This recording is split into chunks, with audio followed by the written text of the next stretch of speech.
El lunes de esta semana, el presidente Rafael Correa de Ecuador asumió de nuevo para su segundo mandato como presidente de este país. Un país que es uno de los más pobres de América Latina y un país que definitivamente necesitaba y necesita todavía de una reforma económica.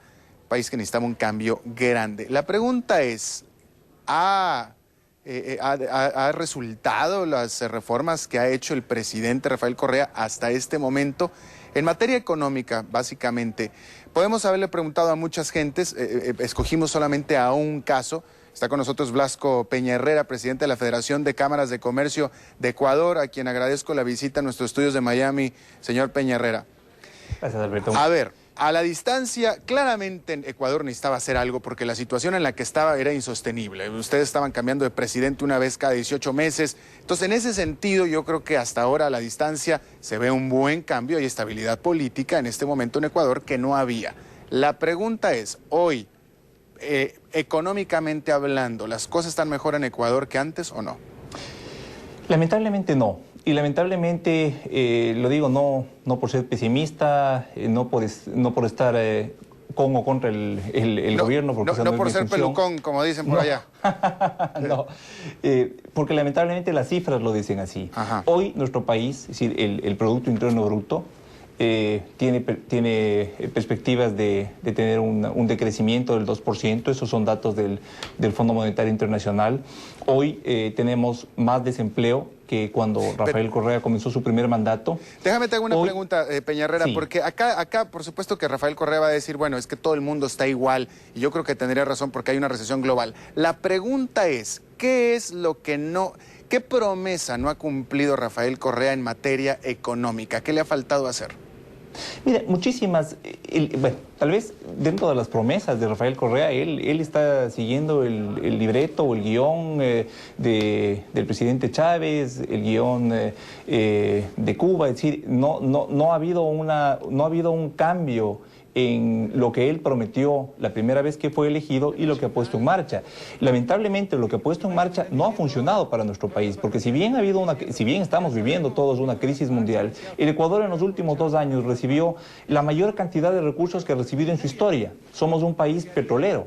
Recibimos cerca de 40.000 millones de dólares y ese dinero simplemente ya no está más, el gobierno ya no lo tiene, el gobierno simplemente lo utilizó para subsidios, simplemente lo utilizó en su gran mayoría para gasto corriente, lo que generó un incremento en las importaciones, desincremento en las importaciones, generó un desbalance comercial. Una pregunta ahí que te haría yo, ¿el gobierno no usó esto en gasto social? ¿No hoy los pobres de Ecuador tienen más acceso a educación, a salud? Es pregunta. Mira, esa es una de las grandes cuestiones o cuestionamientos que tenemos que nos hacemos nosotros. Los niveles de educación y los niveles de salud no han variado. Son exactamente los mismos. Hay unas horas más de atención en salud, hay un poco más de libros o libros que se regalan en las escuelas, pero no lo suficiente. Es decir, el cambio no ha sido suficiente como para haber recibido cerca de 40.000 millones de dólares en 2 años. Esa cantidad significa lo mismo que han recibido en 7 años anteriores de los gobiernos que le antecedieron al presidente Correa.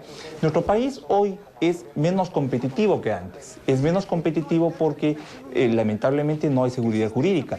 Los capitales o la inversión extranjera y el flujo de capitales que en gobiernos anteriores, o en el último gobierno aproximadamente era de 2.000 millones de dólares, en los 36 meses de gobierno de Rafael Correa no llegó a ser mayor a 250 o 300 millones de dólares. Entonces vemos que hay un proceso de descapitalización. Claro. Las capitales están huyendo de Ecuador y eso nos hace, por supuesto, menos competitivos. Dime una cosa, Blasco, y de manera rápida, porque desafortunadamente se me acaba el tiempo. Ustedes como empresarios que son, ¿qué es lo que están requiriendo ustedes como empresarios de este gobierno para poder hacer su quehacer, que es el generar trabajo y el generar dinero para ustedes y la población? De manera rápida. Reglas claras, alianzas con buenos socios, leyes justas para los trabajadores y para los empleadores. Eso es todo lo que nosotros necesitamos para seguir trabajando y para que nuestro país, que sí es verdad, es un país pobre, pero es un país que tiene mucho potencial. Blasco, ¿quieres decir que en este momento el quehacer de ustedes, de los empresarios, es más difícil que antes? Indudablemente, las leyes, tanto laborales como las reformas tributarias que se han aprobado, tanto por la Asamblea Constitucional, tú sabes, pasamos por un proceso de cambio de constitución, hacen que la situación del empresario pequeño, mediano y grande en nuestro país sea muy difícil. ¿Qué tanto les ha afectado a ustedes, esta es una pregunta puntual, estas salvaguardias cambiarias contra los productos colombianos? Hoy, para todos los importadores de productos colombianos, que son muchos, ¿no? Son cerca de 1.750 millones de dólares lo que se importa de Colombia, hay una afectación importante en toda la cadena de distribución. Es mucho más grave para nuestro país el ser vulnerables frente a represalias que podría tomar Colombia y a perder los cerca de 1.000 millones, 800 millones de dólares que exportamos a Colombia. Claro, Blasco Peña Herrera, presidente de la Federación de Cámaras de Comercio del Ecuador, desde nuestros estudios en Miami. Muchísimas gracias por tu tiempo. Muchas gracias, Alberto. Saludos.